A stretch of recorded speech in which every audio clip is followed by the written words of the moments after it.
You know, the irony that I now help teachers secure teaching jobs, but actually I found this the toughest thing post-training, isn't lost on me. I do appreciate that, you know, I have been honest since I started my YouTube channel, and I have shared the highs and the lows, and it's easy for people to think like, why on earth should you be giving tips when actually you really struggled with this? But this is all the more reason why I should be, because of this one particular reason that I'm going to share with you in this video.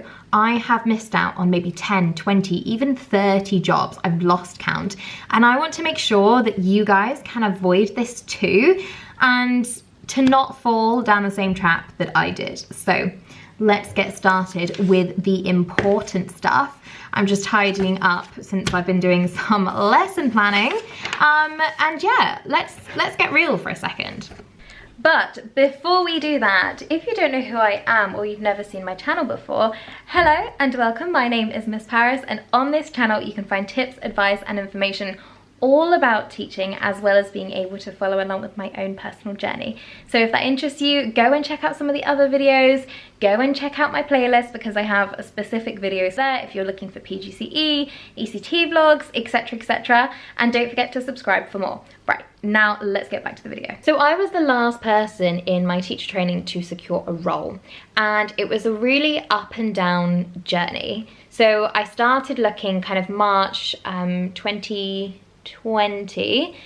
during COVID, so everything was kind of virtual interviews, etc, etc.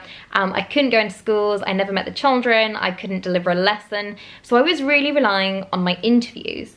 And you know, I kept searching, job hunting, all those kind of things. And by April 2021, so 13 months later, is when I finally secured my first term of NQT, which is what ECT used to be called. And from then, after that long-term supply finished, so in July 2021, I was job hunting again. And you can imagine that after over a year of constantly applying, knowing that every single time you're adapting your personal statement, you're, you know, practicing for interviews, etc, etc, it just knocked me down. It was almost like I was a block of ice, and every single rejection or, you know, being ghosted by a school or feedback that was just not feedback, it was kind of like, sorry, there were too many candidates, we can't give you personal feedback.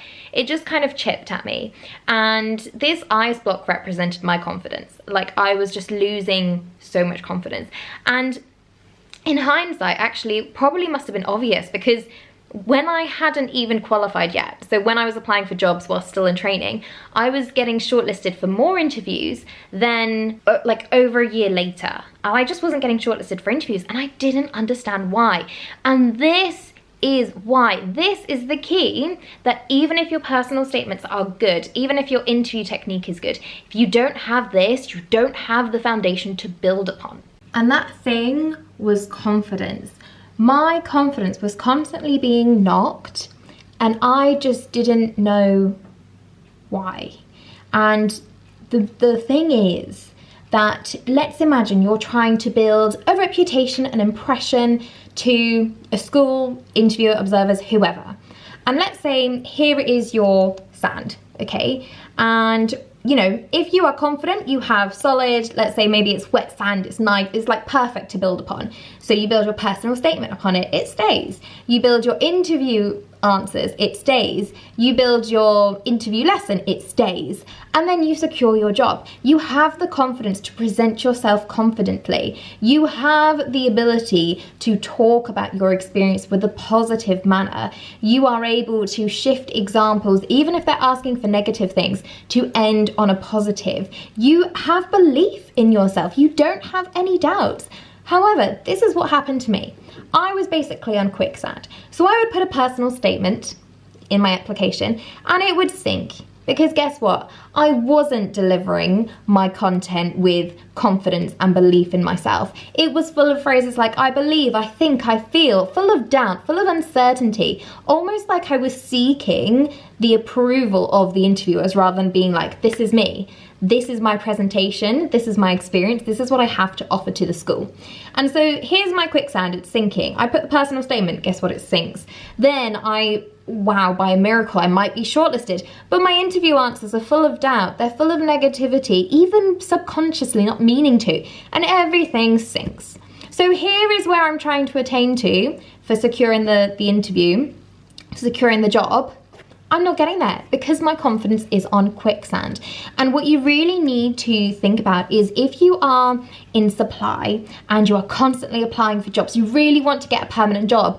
And even though you've got, you know, experience in every single year group, your applications aren't going forwards, or you're not securing interviews, or maybe the most frustrating of all is you were like second place, or we just went for somebody with more experience. It's the most frustrating thing in the world. If you are a trainee, maybe you had a bad experience, maybe, you know, you found the class really tricky to deal with, maybe your observations weren't great, you weren't getting positive feedback, you are already starting on quicksand if you don't address this now. And the way that you can address this is as follows.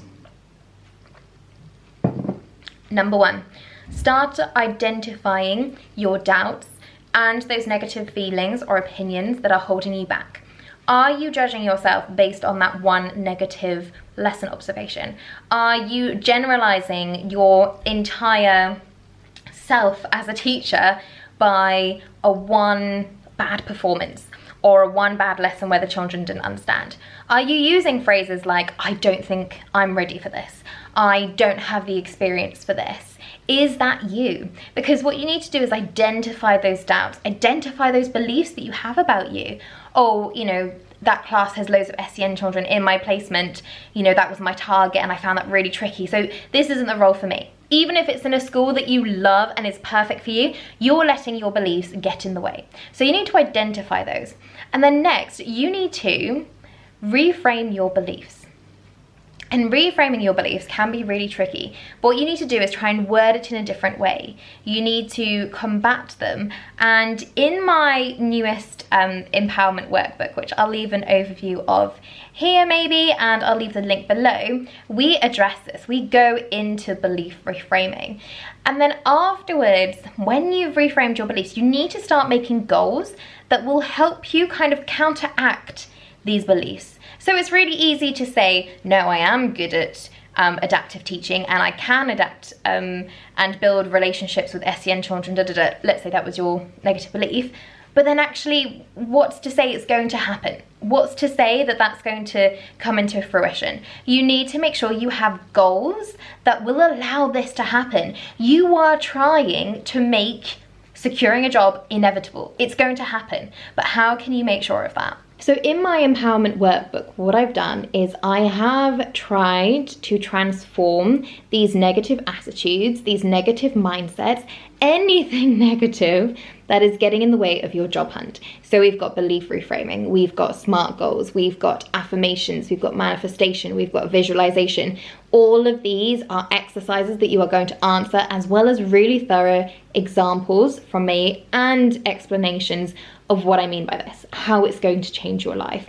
And I do want to make it clear that if you are watching this thinking, oh, well, you know, I'm already in a job, I just feel a lack of confidence recently, these still apply to you because they're not specific for job applications. They can be applied to any context. If you are applying for maybe a senior leadership position and you just have that imposter syndrome lingering, or you're not really sure that you can do it, this is still perfect for you.